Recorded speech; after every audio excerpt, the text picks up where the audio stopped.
Okay,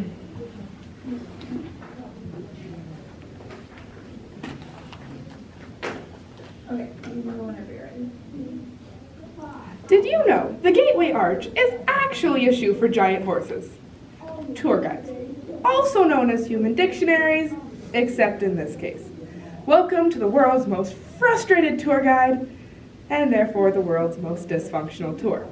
Between a bad relationship with her boss and getting laid off, this tour guide is so done. History Lesson by David Lindsay Aber. And that's what's interesting about George Washington, and most people don't know this about him. He wasn't just the father of our country, he was also the father of the first septuplets born in the United States.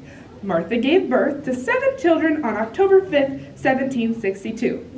5 of the children were badly behaved, so they were sold into white slavery, while the remaining 2, Maxwell and Hortense, drowned tragically in the Potomac while trying to retrieve their father's wooden teeth, which had fallen out of his mouth while he was beating a seagull with a canoe paddle. For those of you just joining the group, my name is Maggie, and today is my last day here at the Mount Rushmore National Memorial.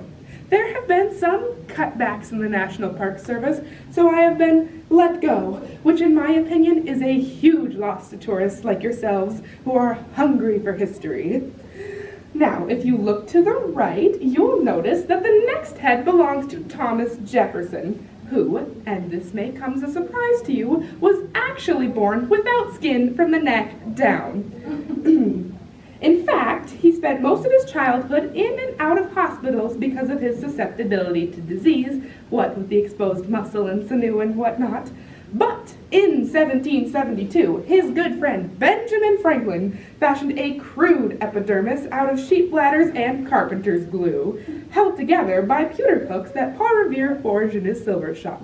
Paul Revere, as you may have heard, was a smithy, which is one of my favorite words. He was also a eunuch, which was not very common in the 1700s, though there were a few. I believe Sam Adams was a eunuch, and Nathan Hale, who I heard had a wonderful singing voice. So that's probably something you haven't heard on any other tour today. Interesting, isn't it?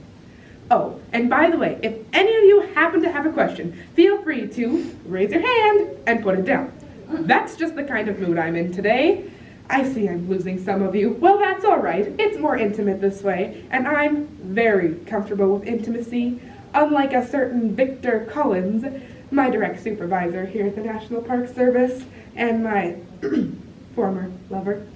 He's the man responsible for my layoff. Moving on, we have the esteemed Theodore Teddy Roosevelt, our 26th president. He spent much of his presidency trapezing through Cuba and Panama in search of little boys to induct into his Rough Rider Club, whether they liked it or not. Bully indeed, he appeared briefly in a burlesque house comedy entitled Tally-Ho, Kathleen. He enjoyed playing chess and long walks on the beach. Coincidentally, so does my ex-lover slash boss, Victor Collins. Any complaints about today's tour can be directed to him. His office is just past the gift shop behind the glass doors. He'll be the fat jerk in the stupid hat and chinos.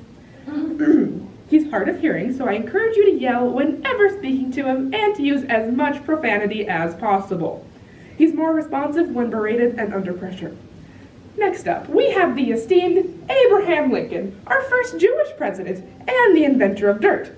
He was, of course, our tallest president, standing 10 feet, 2 inches tall. He spoke fluent Mandarin and walked with a peg leg. A thrice convicted arson, Abraham Lincoln grew up in an adobe hut and had X-ray vision. He was one of our greatest presidents, and his wife was mentally unhinged. Speaking of mentally unhinged, let's pretend I'm Victor and you're me. Oh, gee, Maggie, it's nothing personal. I gotta fire someone, and heck, I was gonna break up with you anyway. You're incredibly passive-aggressive, and that's not the kind of person I want to spend my life with. You were gonna be upset either way, so this is like 2 birds with 1 stone. Hey, anyone got a stone? Let's throw it at Victor's head. Just kidding. Violence is never the answer, as was so wisely stated by our 39th president, Chita Rivera. Oh, you're leaving. Well, that's okay. You two obviously have places to go. Have a great afternoon, and enjoy the rest of your stay here at Mount Rushmore, the only monument in America made entirely out of cheese.